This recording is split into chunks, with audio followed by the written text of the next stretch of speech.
Good morning students, welcome to this video. मैं Amrita Singh, faculty of education, Jamshedpur women's college Jamshedpur. आज के video का topic है educational efforts for promoting secularism, धर्मनिरपेक्षता के विकास के लिए शैक्षिक प्रयास। जैसा कि हम सभी जानते हैं कि भारत एक धर्मनिरपेक्ष देश है। धार्मिक विविधता यहाँ की पहचान है। भारत में जितने धर्मों को मानने वाले लोग यहाँ रहते हैं, शायद ही दुनिया के कोई देश में इतने सारे धर्मों को मानने वाले लोग रहते होंगे।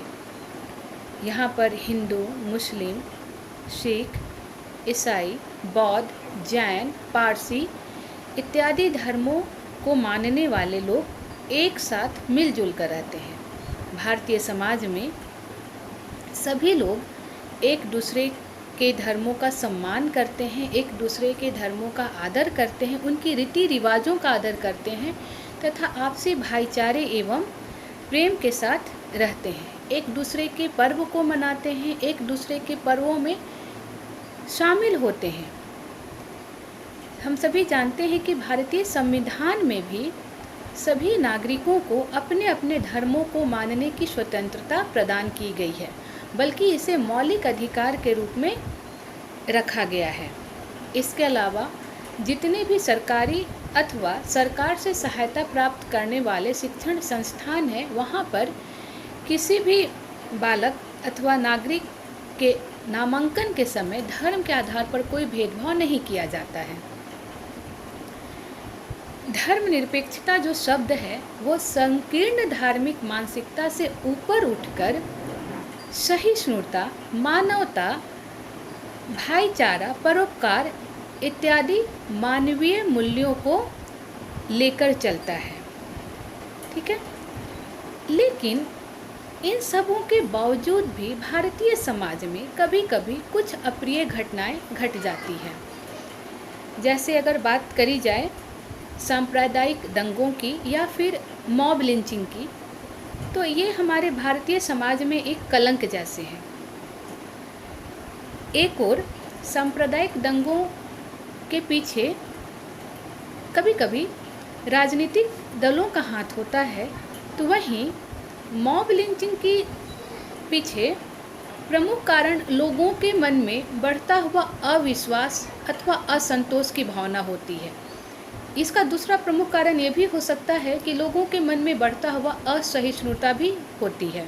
पिछले वीडियो में भी मैं लैक ऑफ टॉलरेंस की बात की थी कि जो लैक ऑफ टॉलरेंस है लोगों के मन में बढ़ रहा है, वो भी धर्मनिरपेक्षता की राह में बहुत बड़ी बाधा है।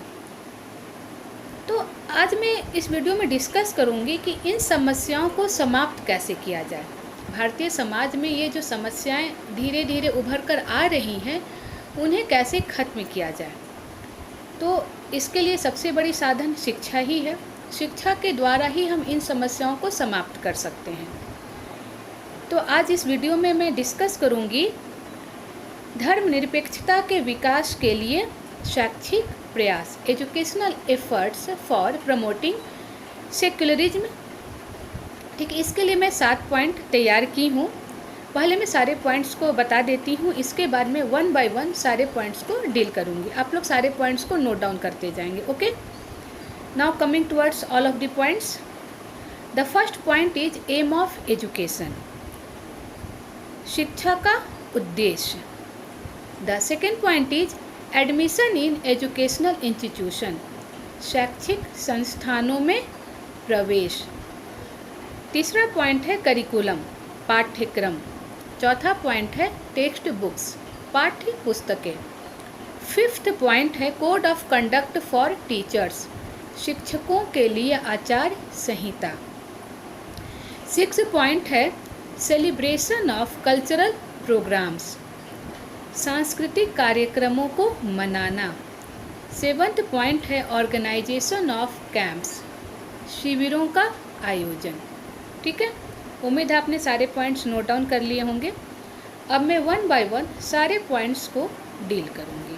ठीक है, तो सबसे पहले मैं आती हूँ पहले पॉइंट की ओर, जो कि है एम ऑफ एजुकेशन, शिक्षा का उद्देश्य।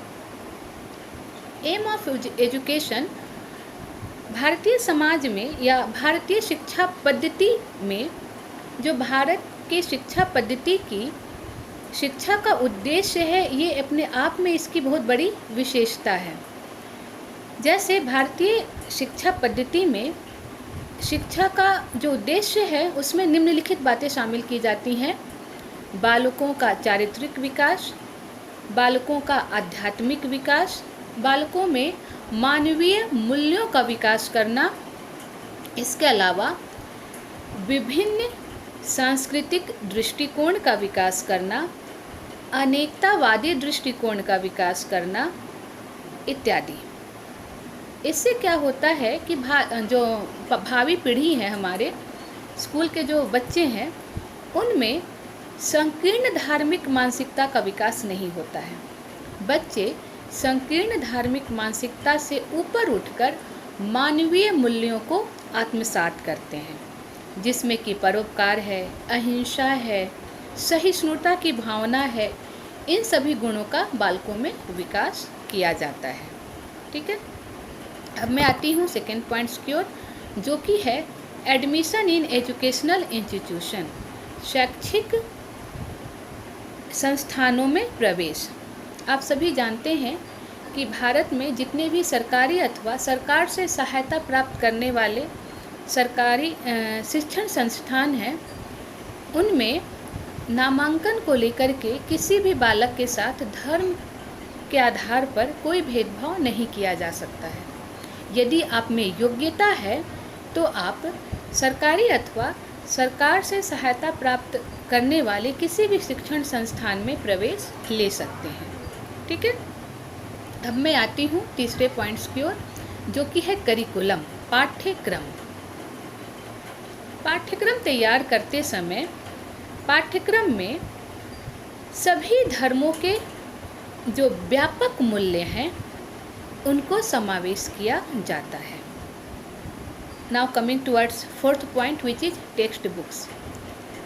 पाठ्यपुस्तक, पाठ्यपुस्तकों की समय समय पर समीक्षा की जाती है तथा इस बात का ध्यान रखा जाता है कि पाठ्यपुस्तक में कोई ऐसी सामग्री या कोई ऐसी बात न हो जिससे कि लोगों की धार्मिक भावनाओं को चोट पहुंचती हो।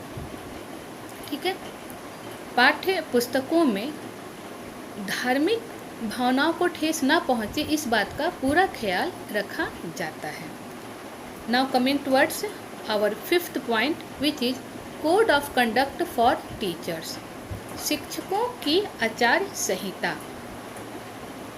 शिक्षकों की आचार संहिता में इस बात का ध्यान रखा जाता है कि शिक्षकों में अधिक से अधिक धर्मनिरपेक्ष मूल्यों का विकास हो। शिक्षकों से यह आशा की जाती है कि वो किसी भी धर्म के प्रति कोई घृणा अथवा द्वेष का भाव न रखे तथा इसके साथ ही किसी भी धर्म का कोई विशेष प्रचार प्रसार न करे। सभी धर्मों के प्रति वे समान भाव अपनाएं, समान भाव रखें, समान दृष्टिकोण रखें। बालकों के प्रति किसी भी धर्म को लेकर के, किसी भी धर्म के आधार पर कोई भेदभाव ना करें। ठीक है, now coming towards our six point, which is celebration of cultural programmes, सांस्कृतिक कार्यक्रमों को मनाना।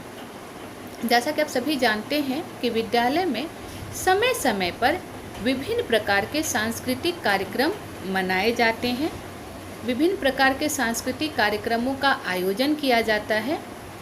तो इससे क्या होता है कि जो विद्यालय में पढ़ने वाले बच्चे हैं अपने धर्मों के साथ साथ दूसरे धर्मों को भी या दूसरी धर्मों के संस्कृतियों को भी अच्छे से जान पाते हैं, उनसे अवगत हो पाते हैं। एक और होली में जहाँ होली मिलन समारोह मनाया जाता है, वहीं दिसंबर के समय 23 या 24 दिसंबर को क्रिसमस गैदरिंग मनाया जाता है। इससे क्या होता है कि बालक दूसरे धर्मों की संस्कृतियों को भी अच्छे से जान पाते हैं, उन्हें आत्मसात कर पाते हैं। वे समझ पाते हैं कि सभी धर्मों का जो मूल है वो एक ही है, सभी धर्म आपस में मिलजुल कर रहना ही सिखाया जाता है। ठीक है। इसके साथ ही जो कल्चरल एक्टिविटी में बच्चे पार्टिसिपेट करते हैं, तो जब दूसरे धर्म के बच्चे किसी दूसरे धर्म के एक्टिविटी में पार्टिसिपेट करते हैं, कोई ड्रामा ही हो गया और उस ड्रामा में पार्टिसिपेट करते हैं, तो उस धर्म के अच्छाइयों को भी वो आत्मसात कर लेते हैं। तो हम कह सकते हैं कि स्कूलों में विभिन्न कल्चरल प्रोग्राम्स को मनाया जाना भी बालकों में धर्मनिरपेक्षता के मूल्यों का विकास करता है। Now coming towards our 7th point, organisation of camp. विद्यालयों में समय समय पर विभिन्न प्रकार के कैंप का आयोजन किया जाता है, विभिन्न प्रकार के कैंप लगाए जाते हैं, जैसे एनसीसी कैंप, समर कैंप। तो क्या होता है कि इन कैंप में विभिन्न धर्मों को मानने वाले, विभिन्न संस्कृतियों को मानने वाले जो बच्चे होते हैं, कुछ समय तक एक साथ समय बिताते हैं। ये कैंप मुश्किल से 1 सप्ताह से 15 दिन तक चलते हैं और इस दौरान ये सभी धर्मों के मानने वाले बच्चे एक साथ रहते हैं। तो जब एक साथ रहेंगे तो जाहिर सी बात है कि उनके ज़्यादा करीब आएंगे, और अगर दिन भर उनके साथ रहेंगे तो उनकी पूजा विधि को भी देखेंगे, उनकी संस्कृतियों में क्या क्या चीज़ें होती हैं उनके बारे में जानेंगे, और एक दूसरे की संस्कृति को सम्मान करना सीखेंगे, एक दूसरे के धार्मिक गतिविधियों को सम्मान करना सीखेंगे, एक दूसरे के धर्म का सम्मान करना सीखेंगे। तो हम कह सकते हैं कि भारत में या भारतीय समाज में धर्मनिरपेक्षता के विकास में शिक्षा की बहुत बड़ी भूमिका होती है। भारतीय समाज में धर्मनिरपेक्षता को आगे बढ़ाने में शिक्षा का बहुत बड़ा हाथ होता है। उम्मीद है इस सारे पॉइंट्स को आपने समझ लिया होगा, और इस वीडियो में अब तक के लिए इतना ही। Okay, thank you.